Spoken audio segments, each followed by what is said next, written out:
go out and battle the snow. Not my problem. How are we doing? Everybody well? Good, thanks. Good. Fire away. So impressions after this practice? You know, I thought we started a little slow, kind of our first Tuesday after a weekend, but I really liked the way that the intensity and the focus picked up as the day went along. You know, with our little bit of lack of depth on both lines, we got to be a little bit creative, so we kind of tweak practice a little bit. We usually go with our 7-on-7 and then into our team reps, so we broke it up, team reps, and then 7-on-7, then team, and I thought that really helped both of our lines, so that was a positive tweak that we made to today's practice. So we'll evaluate and see if that's what we're going to probably have to do again on Thursday. You know, you say 7-on-7, but isn't it actually 6-on-7 right there? The quarterbacks? Yeah. They count too. Yeah, well, I mean, I only saw 5 other players out there with the quarterback. Maybe I'm counted wrong. I hate the drill anyway, so it doesn't matter. You can't trick Larry. It's routes on air. I don't like it. I've never liked it. That's the old linebacker in me. You know? Guys cheating the drill, bad habits. You sense the energy starting to build as practice went along, and now maybe an hour in, read options started going, the team started to pick up their energy. Did it start to improve as the practice went on? Yeah, you know, again, it's our first Tuesday kind of in the spring ball routine. You know, last week at this time we were lifting and meeting, you know, and then we went Wednesday in helmets, and it's the first day, and everybody's excited, you know. So it's kind of the typical week 2, I think, the way that we started. We had to start a little bit earlier today with Pro Day, you know, so we had to make some little adjustments, a little bit earlier than normal. But I thought the guys, once we kind of got going, did a nice job. Like I told the coaches after practice, that's on us. We got to get them going better in the meetings and better focus to start. But again, I don't think we had a bad practice, but I just thought we could have been more focused at the start. Is there a way for Venrick to improve this year, or do you just want the same? No, absolutely, Teddy. No, I think he's got to take that next step. He's got to get stronger. I think that he's got to continue to grow within the offense and just develop more within the system. He did a really good job with that last year, but don't allow us to limit his packages. Really put pressure on us as a coaching staff to get him the ball in a lot of different ways. And then, you know, I think that the last aspect is, again, to continue to make dynamic plays in the kicking game. You know, I just really think he's got a difference-making capability in that area. So I think there's a lot of room for improvement, and I think he's working at it. He made that great catch in the Syracuse game, that touchdown catch. And then we didn't see a ton of him in the pass game, right? Is that something maybe? Saw enough. I mean, I think there's some things that we kind of decided to focus on a year ago that, again, played to his strengths, and I thought he did a good job of it. But, again, there's a lot more to go. And a lot more to go too, so you know, we'll see how things progress. Staying with the running backs this year, what have you seen so far from Stephen Buckley and Malin Jones? I expect, you know, those guys they're playing for the first time this year. Just what have you seen from them so far? Yeah, again, they're both talented.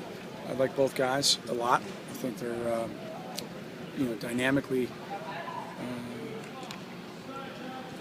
really talented. So I look forward to watching them progress. You know, they're learning the system. They're not running off a card anymore. They're making mistakes. How they're dealing with that is good to watch. So just a lot of fun.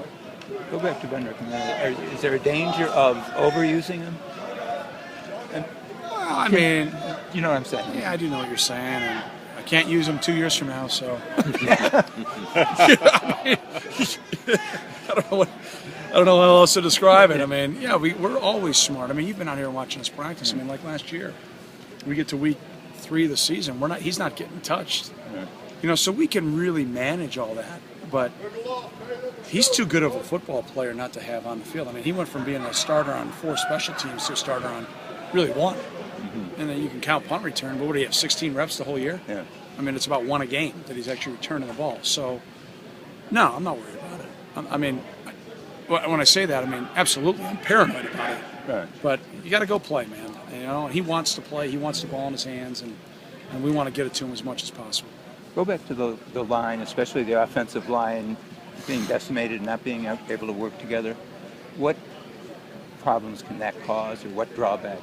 Well, I think if we were in camp right now, it would be a problem, training camp. But they're going to have all summer to work.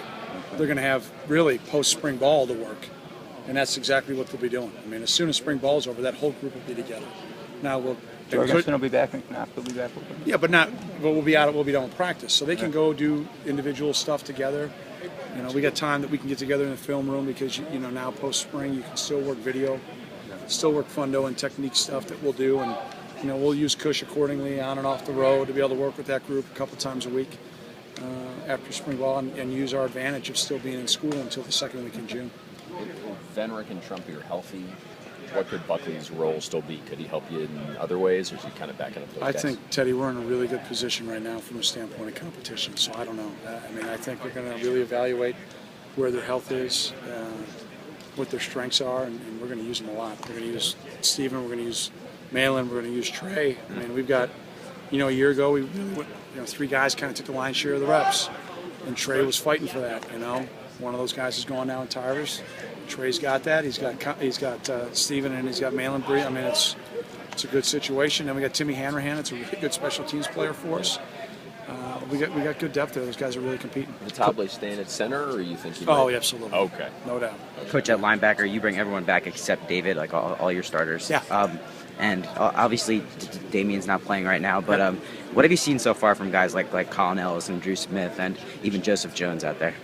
Yeah, Eric Wilson and Jalen Prater and Timmy Vernon, too. I mean, I think that whole group is starting to come on. A lot of them are veterans who've been around here a lot, so learning the system isn't the challenge. Now, the young guys it is, but the older guys like Timmy and Colin, they've been around here enough. So, I like where that group's at. We got a long way to go, obviously. Hopefully we miss a lot of tackles and learn what our limits are and have some fun this spring.